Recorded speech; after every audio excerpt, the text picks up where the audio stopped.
N'aime pas Khadija Benguena, ce n'est pas personnel, c'est symbolique, elle est la vitrine polie de quelque chose de beaucoup plus sombre, un système médiatique qui adore les islamistes polis et les salafistes à cravate. Ce n'est pas une haine brute, juste une fatigue d'entendre des discours qui vendent la piété comme une carrière, la religion comme une stratégie et l'Algérie comme un souvenir, ce qu'elle représente m'oppresse. Je n'aime pas la chaîne dans laquelle elle travaille et je n'aime pas que des Algériens lui trouvent un charme mystique sous prétexte qu'elle articule bien le Coran dans Al Jazeera, cette chaîne à la fois globe et sablier qui donne la parole aux barbus qui pensent que la mort est plus belle que la vie et qui, entre deux bombes sur Gaza, oublie opportunément de s'intéresser aux travailleurs philippins qui nettoient leur studio climatisé à Doha. Je n'ai rien contre le Qatar, mais dans mon petit dictionnaire mental, s'exiler dans un émirat pour servir une télévision qui offre des primes de respectabilité aux prêcheurs de haine, c'est trahir. Et quand, en 2007,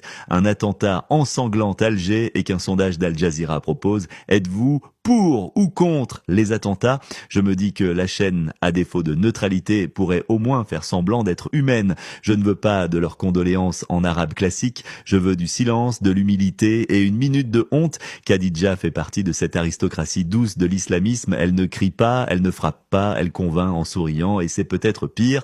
En général, je n'aime pas les Algériens qui, une fois installés dans un studio à l'étranger, prononcent le mot Algérie avec une voyelle étrangère, un « est » qui vient du Golfe. Je ne veux pas du patriotisme télévisé de Benguena, de ses références à Ben Midi entre deux débats sur l'avenir du califat. Je n'aime pas les Algériens qui pensent que la solution c'est d'installer un califat. Je n'aime pas ceux qui croient que la charia est la solution, alors qu'elle ne règle même pas le problème du stationnement. Et surtout, je n'aime pas qu'on donne du pouvoir symbolique à des gens qui s'agenouillent devant des émirs tout en récitant des versets sur la dignité. Hafid Deraji n'est pas encore totalement dans cette catégorie, mais il est en préinscription. Je veux qu'on dise que ce pays peut être bel et bien meilleur, oui, mais pas en le mettant sous tutelle divine dans une salle d'attente ottomane, suite de l'article dans l'Algérie. Tafsir Ismaël Zanoun, recueil de 99 chroniques, disponible à partir de septembre 2025.